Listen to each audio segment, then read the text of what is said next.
கோவையில் போலீசார் என கூறி வடமாநில நபரை மிரட்டி பணம் பறித்த இருவரை சைபர் கிரைம் போலீசார் கைது செய்திருக்கிறார்கள். செல்போனில் ஆபாச படம் பார்ப்பதாக பழி சுமர்த்தி அப்பாவி நபரிடம் பணம் பறித்த சம்பவத்தில் நடந்தது என்ன? வடமாநிலத்தைச் சேர்ந்த 26 வயது இளைஞர் ஒருவர் கோவையில் கடை வைத்து வியாபாரம் செய்து வருகிறார்.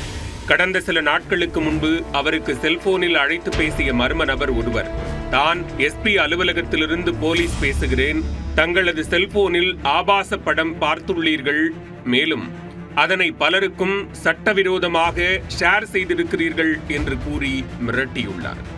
இந்த குற்றத்திற்காக தங்கள் மீது வழக்கு பதிவு செய்யப்பட்டுள்ளதாக கூறி கூடுதலாக நெஞ்சுவலி கொடுத்துள்ளார். அதில் மிகவும் நடுநடுங்கி போன வடமாநில இளைஞர் தான் எந்த தவறும் செய்யவில்லை என்று கூறி கெஞ்சியுள்ளார். அதற்கு போலீஸ் போல நடித்து லைனில் மிரட்டிக் கொண்டிருந்த மர்ம நபர் திடீரென்று ஒரு டீலிங் பேசினார்.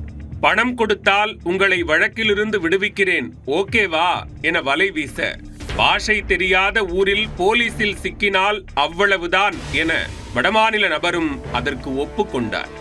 இதனை அடுத்து அவர் சிறிது நேரத்தில் மர்ம நபர் அனுப்பிய வங்கிக் கணக்கிற்கு 38,000 ரூபாயை அனுப்பி வைத்துள்ளார். பணம் வாங்கிய பின்னர் மர்ம நபர் இருந்த இடம் தெரியாமல் மாயமாகினார். சில நாட்கள் கழித்து தனக்கு நடந்ததை அவரது நண்பர் ஒருவரிடம் கூறி வருத்தப்பட்டுள்ளார். அப்போது இது திட்டமிட்ட மோசடி நண்பா என ஆதங்கப்பட, அதில் மிரண்டு போன வடமாநில நபர் உடனே கோவை சைபர் கிரைம் போலீசில் புகார் அளித்துள்ளார். அப்புகாரின் பேரில் வழக்கு பதிவு செய்த போலீசார் பணம் அனுப்பிய வங்கிக் கணக்கு எண்ணை டிராக் செய்து மோசடியில் ஈடுபட்ட கோவை பச்சப்பாளையத்தைச் சேர்ந்த பென்னி மற்றும் சரவணம்பட்டியைச் சேர்ந்த கிஷோர்குமார் ஆகிய இருவரையும் தொக்காக தூக்கினர். அவர்களிடம் மேற்கொண்ட விசாரணையில் இருவரும் சேர்ந்து வடமாநில வியாபாரிகள் பலரை குறிவைத்து போலீஸ் அதிகாரி போல நடித்து தொடர் பணப்பறிப்பில் ஈடுபட்டுள்ளனர். அதில் பல லட்சம் ரூபாய் வசூலித்திருப்பதாகவும் தெரிய வந்துள்ளது. அது தொடர்பாக தனிப்படை போலீசார் விசாரணையை தீவிரப்படுத்தியுள்ள நிலையில் அதில் மேலும் பல மோசடி பின்னணி குறித்து அம்பலமாகும் என்று எதிர்பார்க்கப்படுகிறது.